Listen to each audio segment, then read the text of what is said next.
ರುಚಿ ರುಚಿಯಾಗಿ ಅಷ್ಟೇ ಖಾರವಾಗಿ ನುಗ್ಗೆಕಾಯಿ ಗ್ರೇವಿ ಮಾಡೋದು ತೋರಿಸ್ಕೊಡ್ತಾ ಇದ್ದೀನಿ. ನೋಡಿ, ನುಗ್ಗೆಕಾಯಿ ಸೀಸನ್ ಸ್ಟಾರ್ಟ್ ಆಗೋಯ್ತು. ಈ ರೀತಿ ಗ್ರೇವಿನ ನೀವು ಒಂದ್ಸಲ ಮಾಡ್ಕೊಂಡು ನೋಡಿ, ಮನೆಯಲ್ಲಿ ತುಂಬ ಇಷ್ಟಪಟ್ಟು ತಿಂತಾರೆ. ಓಕೆ, ಬನ್ನಿ ಮಾಡೋ ವಿಧಾನ ನೋಡೋಣ. ಮೊದಲು ಮಸಾಲೆ ರೆಡಿ ಮಾಡ್ತಿದ್ದೀನಿ. ಒಂದು ಪ್ಯಾನಲ್ಲಿ 1 ಟೀ ಸ್ಪೂನಷ್ಟು ಧನಿಯಾ ಕಾಳನ್ನು ಹಾಕ್ತಾಯಿದ್ದೀನಿ. ಹಾಗೆ ಅರ್ಧ ಟೀ ಸ್ಪೂನಷ್ಟು ಮೆಣಸು ಮತ್ತು ಅರ್ಧ ಟೀ ಸ್ಪೂನಷ್ಟು ಸೋಂಪು, ಹಾಗೆ ಒಂದೇ ಒಂದು ಏಲಕ್ಕಿ ಮಿಸ್ ಮಾಡದೆ ಹಾಕ್ಕೊಳ್ಳಿ, ಟೇಸ್ಟ್ ತುಂಬ ಚೆನ್ನಾಗಿರುತ್ತೆ. ನಂತರ 1 ಇಂಚಷ್ಟು ಚಕ್ಕೆ, 4ರಿಂದ 5 ಲವಂಗ ಹಾಕ್ತಿದ್ದೀನಿ. ಇದನ್ನು ಚೆನ್ನಾಗಿ ಫ್ರೈ ಮಾಡಬೇಕು. ನೋಡಿ, ಈ ರೀತಿ ಮಸಾಲೆನ ಹೆಚ್ಚೆಚ್ಚಿಗೆ ಹಾಕಿ ಪೌಡ್ರ್ ಮಾಡ್ಕೊಂಡು ನೀವು ಎತ್ತಿಟ್ಕೊಂಡ್ಬಿಟ್ರೆ ಗ್ರೇವಿ ಯಾವಾಗ ಬೇಕೋ ಆವಾಗ ಮಾಡ್ಕೋಬೋದು.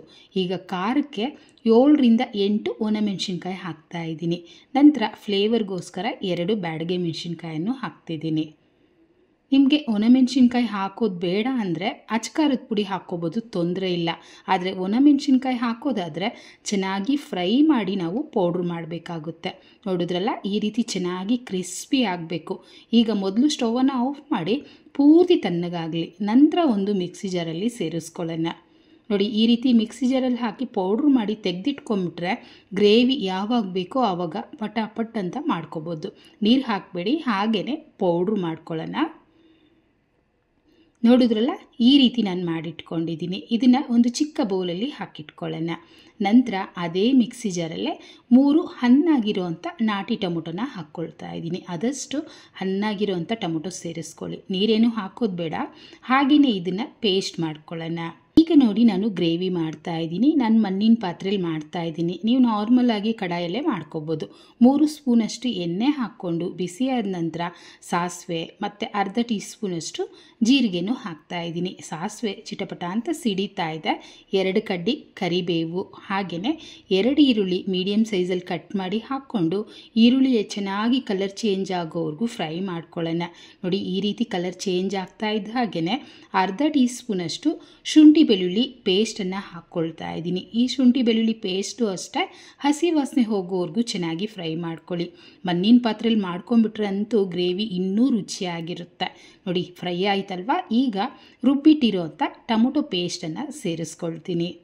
ಅಂದರೆ ಗ್ರೇವಿ ಇನ್ನೂ ಸ್ವಲ್ಪ ಹೆಚ್ಚಿಗೆ ಬೇಕು ಅಂದರೆ ನೀವು 1 ಅಥವಾ 2 ಟೊಮೊಟೊ ಹೆಚ್ಚಿಗೆ ಹಾಕ್ಕೋಬೋದು. ಹಾಗಂತ ಟೊಮೊಟೊ ಹೆಚ್ಚಿಗೆ ಹಾಕ್ಬಿಟ್ರೂ ಹುಳಿ ಬರುತ್ತೆ ಅಥವಾ ಸಿಹಿ ಬಂದ್ಬಿಡುತ್ತೆ. ಈಗ ಟೊಮೊಟೊ ಹಸಿ ವಾಸನೆ ಹೋಗಿ ಎಣ್ಣೆ ಎಲ್ಲ ಚೆನ್ನಾಗಿ ಮೇಲೆ ಬಿಟ್ಕೋಬೇಕು. ನಾನು ತೋರಿಸ್ತೀನಿ ನೋಡಿ. ನೋಡಿದ್ರಲ್ಲ, ಈ ಥರ ಗಟ್ಟಿಯಾಗಿ ಎಣ್ಣೆ ಬಿಟ್ಕೋಬೇಕು. ಈಗ ಒಂದ್ಸಲ ನೀಟಾಗಿ ಮಿಕ್ಸ್ ಮಾಡಿ ನುಗ್ಗೆಕಾಯನ್ನು ಸೇರಿಸ್ಕೊಳ್ಳೋಣ. ನಾನು 4 ನುಗ್ಗೆಕಾಯಿ ಎಳೆದಾಗಿರೋದು ಹಾಗೆಯೇ ಫ್ರೆಶ್ ಆಗಿರೋ ಅಂಥ ನುಗ್ಗೆಕಾಯಿನ ತೊಳೆದ್ಬಿಟ್ಟು ಕಟ್ ಮಾಡಿ ಸೇರಿಸ್ಕೊಂಡಿದ್ದೀನಿ. ಎಳೆ ನುಗ್ಗೆಕಾಯಿ ತೊಗೊಂಡ್ರೆ ಬೇಯೋದು ಬೇಗ ಬೇಯುತ್ತೆ, ಹಾಗೆ ರುಚಿನೂ ಅಷ್ಟೇ ಚೆನ್ನಾಗಿರುತ್ತೆ. ಮಿಕ್ಸ್ ಮಾಡಿ ನಾವು ಪೌಡ್ರ್ ಮಾಡಿಟ್ಕೊಂಡಿದ್ವಲ್ಲ, ಅದನ್ನು ಸಹ ಸೇರಿಸ್ಕೊಳ್ಳೋಣ. ಹಾಗೆಯೇ 1/4 ಟೀ ಸ್ಪೂನಷ್ಟು ಅರಿಶಿನನೂ ಹಾಕ್ಕೊಳ್ತೀನಿ. ನಂತರ ರುಚಿಗೆ ತಕ್ಕಷ್ಟು ಉಪ್ಪು, ಅಂದರೆ ಗ್ರೇವಿಗೆ ಎಷ್ಟು ಬೇಕೋ ಅಷ್ಟು ನೋಡಿಕೊಂಡು ಉಪ್ಪನ್ನು ಹಾಕ್ಕೊಳ್ತಾ ಇದ್ದೀನಿ. ಈಗ ನೀಟಾಗಿ ಮಿಕ್ಸ್ ಮಾಡ್ಕೊಳ್ಳಿ. ನಿಮಗೆ ಗಟ್ಟಿಯಾಗಿ ತೊಕ್ಕು ಥರ ಬೇಕು ಅಂದರೆ ನೀರು ಸ್ವಲ್ಪ ಹಾಕ್ಕೊಳ್ಳಿ. ಗ್ರೇವಿ ಥರ ಬೇಕು ಅಂದರೆ ಮಾತ್ರ ಒಂದು ಸ್ವಲ್ಪ ನೀರನ್ನು ಹೆಚ್ಚಿಗೆ ಹಾಕಬೇಕು. ನನಗೆ ಗ್ರೇವಿ ಬೇಕು, ಆದ್ದರಿಂದ ನಾನು 1 ಗ್ಲಾಸಷ್ಟು ನೀರನ್ನು ಸೇರಿಸ್ಕೊಳ್ತೀನಿ. ಅಂದರೆ ನುಗ್ಗೆಕಾಯಿ ಬೇಯಬೇಕಲ್ವ, ಅದರಿಂದ ಇಷ್ಟು ನೀರು ಬೇಕಾಗುತ್ತೆ. ಈಗ ನುಗ್ಗೆಕಾಯಿನ ಒಂದು 10 ನಿಮಿಷ ಮೀಡಿಯಮ್ ಫ್ಲೇಮಲ್ಲಿ ಬೇಯಿಸ್ಕೊಳ್ಳೋಣ. ಹಾಗಂತ ನುಗ್ಗೆಕಾಯಿ ತುಂಬ ಮೆತ್ತಗೂ ಬೇಯಿಸಬಾರ್ದು, ಪುಡಿ ಪುಡಿ ಆಗೋಗುತ್ತೆ. ನೋಡ್ಕೊಳ್ಳಿ, ಮೀಡಿಯಮ್ ಆಗಿ ಒಂದು 75% ಅಷ್ಟು ಮಾತ್ರ ಬೇಯಿಸ್ಕೋಬೇಕು. ನೋಡಿ, ಓಪನ್ ಮಾಡಿ ತೋರಿಸ್ತಾ ಇದ್ದೀನಿ. ಚೆನ್ನಾಗಿ ಕೊತ ಅಂತ ಕುದೀತಾ ಇದೆ. ಹಾಗೆ ಗ್ರೇವಿನೂ ಅಷ್ಟೇ ಪರ್ಫೆಕ್ಟಾಗಿ ರೆಡಿಯಾಗಿದೆ, ನೀವು ನೋಡ್ತಾ ಇರ್ಬೋದು. ಈಗ ನಾನು ನುಗ್ಗೆಕಾಯಿ ಬೆಂದಿದೆಯಾ ಅಂತ ತೋರಿಸ್ತೀನಿ ನೋಡಿ. ಇಷ್ಟು ಬೆಂದರೆ ಸಾಕು, ತುಂಬ ಹೆಚ್ಚಿಗೆನೂ ಬೇಯಿಸಬಾರ್ದು. ಓಕೆನಾ? ಫೈನಲಿ ನಮಗೆ ರುಚಿಯಾದಂಥ ಗ್ರೇವಿ ರೆಡಿ ಆಗೋಯಿತು. ರೈಸ್ ಜೊತೆ ಮಾಡ್ತಾ ಇರೋದ್ರಿಂದ ಈ ಥಿಕ್ನೆಸ್ ಮಾಡಿಕೊಂಡ್ರೆ ಚೆನ್ನಾಗಿರುತ್ತೆ. ಈಗ ಸ್ಟವನ್ನು ಆಫ್ ಮಾಡ್ಕೊಳ್ತೀನಿ. ನಾನು ಮಣ್ಣಿನ ಪಾತ್ರೆಯಲ್ಲಿ ಮಾಡ್ತಾ ಇರೋದ್ರಿಂದ ಸ್ಟವ್ ಆಫ್ ಮಾಡಿದ್ರೂ ನೀವು ನೋಡ್ತಾ ಇರ್ಬೋದು ಕುದೀತಾನೇ ಇದೆ. ಮಣ್ಣಿನ ಪಾತ್ರೆಯಲ್ಲಿ ಏನಾದರೂ ನೀವು ಗ್ರೇವಿ ಮಾಡಿಕೊಂಡ್ರೆ 3 ದಿನ ಆದರೂ ಕೆಡಲ್ಲ ಫ್ರೆಂಡ್ಸ್, ರುಚಿನೂ ಅಷ್ಟೇ ಚೆನ್ನಾಗಿರುತ್ತೆ. ಸ್ವಲ್ಪ ಕೊತ್ತಂಬರಿ ಸೊಪ್ಪನ್ನು ಹಾಕಿ ಮಿಕ್ಸ್ ಮಾಡಿ ಈಗ ನಾವು ರೈಸ್ ಜೊತೆ ಸರ್ವ್ ಮಾಡ್ಕೊಳ್ಳೋಣ.